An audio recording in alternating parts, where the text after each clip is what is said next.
Það liðu mörg ár eftir hrun án þess að byggingakrani færi á loft á Suðurnesjum, en nú öldin önnur og óhætt að segja að það sé komið annað hljóð í strokkin, eða réttara sagt, nú sé neglt allan bæ. Byggingaverktaka fyrirtækið Húsanes á Suðurnesjum á sér langa sögu og einn öflugasti aðilinn á svæðinu. Fyrirtækið afhenti fyrstu íbúðurnar suður sjó, þar að segja eftir hrun, árið 2014, en nýlega setti það í sölu veglega tvíbýlishús við Leirdal í innri Njarðvík. Þar hittum við Halldór Ragnarsson framkvæmdastjóra og spurðum hann fyrst út í þróunina á fasteignamarkaðnum á Suðurnesjum. Halldór, það átt að segja sem má vera mikla sviptingar á fasteignamarkaðnum á Suðurnesjum. Hvernig horfið þú svona, hvernig finnst þið þróunin hafa verið núna á undanförnum árum? Já, hún var býsna hröð því að 2014 þá var eini byggingarinn sem var hér uppi var krani frá okkur. Já, þannig að þetta hefur gerst mjög mikið núna sístu 3-4 árum. Já, þá hefur bara eins og þið sjáuð að menn sem farið hér það er gríðarlega mikið byggt. Bæði hér og svo núna orðum við heim í Keflavík, í Keflavíkurbæ. Hvernig, nú ert þú ekki að byrja í bransanum og eldri en 2 vetur. Hvernig finnst þér svona þegar þú horfir tilbaka og svo í dag? Hvernig hægt að bregðast við á svona markaði þegar núna í rauninni hreinlega öskra Suðurnesin á íbúðir og fasteignir og það hefur gengið frekar hægt. Hvernig eru þið hjá ykkar fyrirtæki að tækla þetta?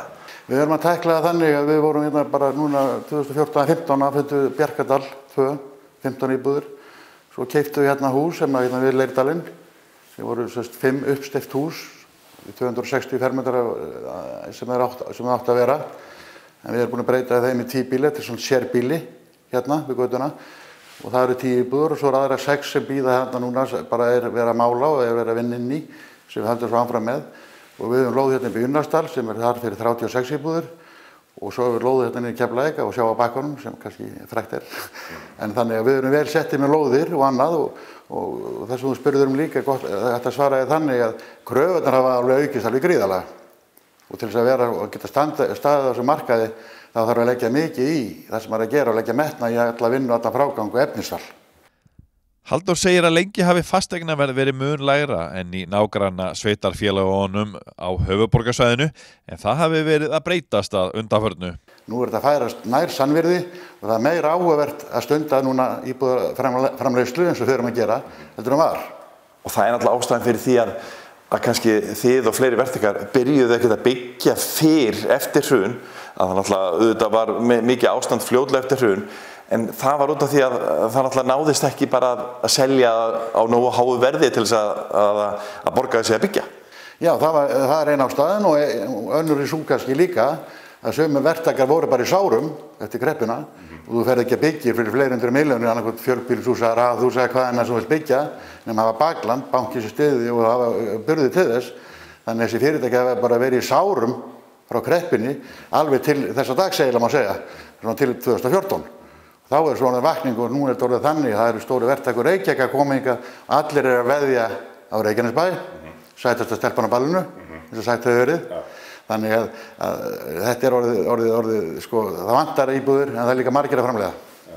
En þú sagði þér einmitt að kröfurnar hafa verið að aukast. Við sjáum það, þetta er mjög veglegar íbúðir hérna. Já. Hvað leggið þið áherslu á? Við leggjum mikla áherslu á það að íbúðin sé vistvæn og hún sé aðlaðandi, hún sé rúm. Til að mynda þessi íbúð, hún er 120 fermetrar. Hér er gott rými í öllum vistaverum. Herbyggin er hérna rúmi 9 fermetrar, forstofan hérna frammi, hún er rúmi 9, baðið hérna 8,5 fermetrar. Hér er breiður og góður gangar, þetta er ekki borulegt. Við leggjum mikla áherslu til dæmis á innréttingar, að það séu vandaðar og ekki til þeirra sparað. Eins og hérna til dæmis í þessari íbúð, hér er golfhytti, það eru ítalska flísar hérna, 60x60 flísar.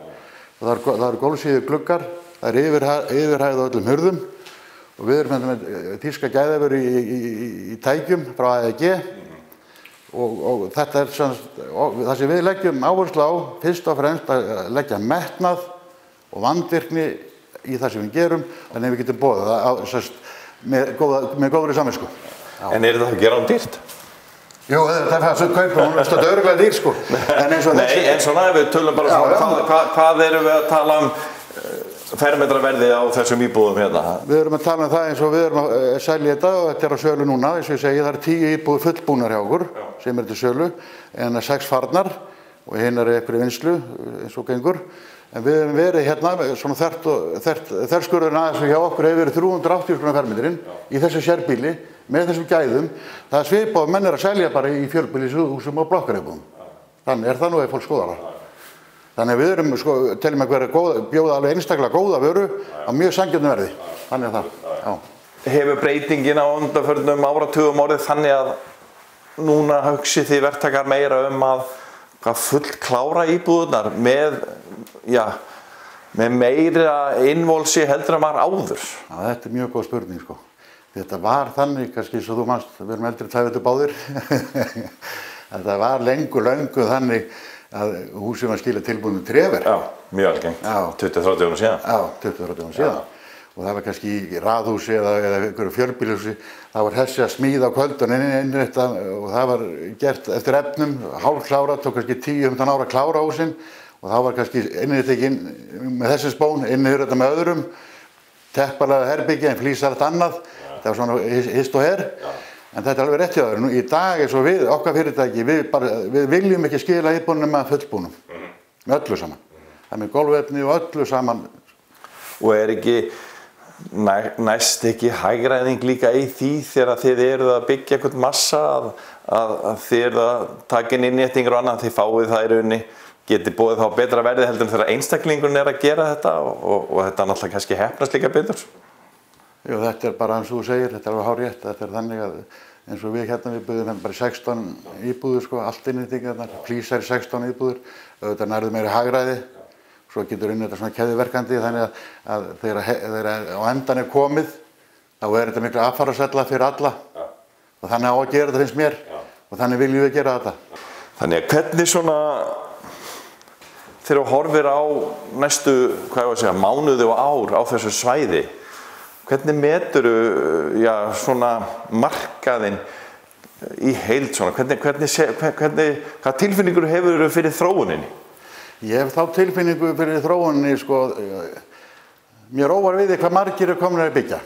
Það nú þannig. Þetta bara íslenska leiðin. Þegar eitthvað að gerast eitthvað staðar þá stökk allir til og allt það. Þannig lítið á það og þannig held ég það sé. Það mikilvægt fyrir bara að standa sig vel, bjóða íbúðir sem markarinn vill, halda sjó.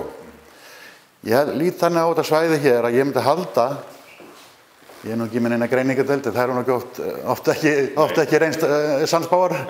Þannig mitt mat það að það þurfi hérna á þetta svæði svona 120 til 150 íbúður ári, svo næsta árin eins og ég sé það. Ég get ekki spáð hvort þessu fjölgun verður sem eitthvað 5-6% kannski að jafnaði hérna, búið verið 2-3 ár, sem það mest á landinu. Þetta kallar það á íbúðir og það sem búið að skeða núna undan 2-3 ár, það búið svo upp í Ásbrú, það búið þétta byggðina þar, þannig það ekki lengur laust húsnæði, þannig að það af hennu góða. Það af hennu góða. Þannig að það bara gefur þessu svæði hér, eins og við köllum hérna Keflvíkingum og Njarðvíkingum, bara meira svigrum til þess að framleiða okkar vöru og koma henni framfæri. En þegar þú talar þennan fjölda íbúðum, ertu þá að, blandaðir íbúðir, ódýrari og veglegri, getum við sagt? Já, við leggjum, sko í grunninn þetta kannski spurning ekki okkur, fyrirtækin okkar. Þá það spurning meiri kannski stærð. Við, sko, næsta verkefni okkur verður Unnastalur. Það eru 36 íbúðir, en það verður byggðið svona 6 íbúða einingum, 6 einingar. Og það verða minni íbúðir, 85-90 fermetrar kannski. Það verður að teikna þetta, eins og ég sagði, við ætlum að byrja hérna í maí. Að það svona að hugsa meira fyrir fólk sem að koma, kannski kaupa fyrsta sinn. Það ekki 120 fermetrar íbúðir svo hérna með skúr. En gæðin og frágangurinn, hann verður svo sami. Þar verður við með gólfhita og við verðum með tæki og raðeggi og við ætlum með flísaleggja og ganga frá eins og þið sjáu þessi íbúð hérna. Þannig verður það hjá okkur. Húsanesi búið að tryggja sér magnaða lóðir við ströndina í Keflavík, við Keflavíkurhöfn og við Framnesveg, þar sem hinn umdeilda bygging gömlu sundhallar Keflavíkur er. Við ræðum það í næstu viku við Halldór og skoðum einnig fleiri áhugaverð mál á fasteignamarkaðunum.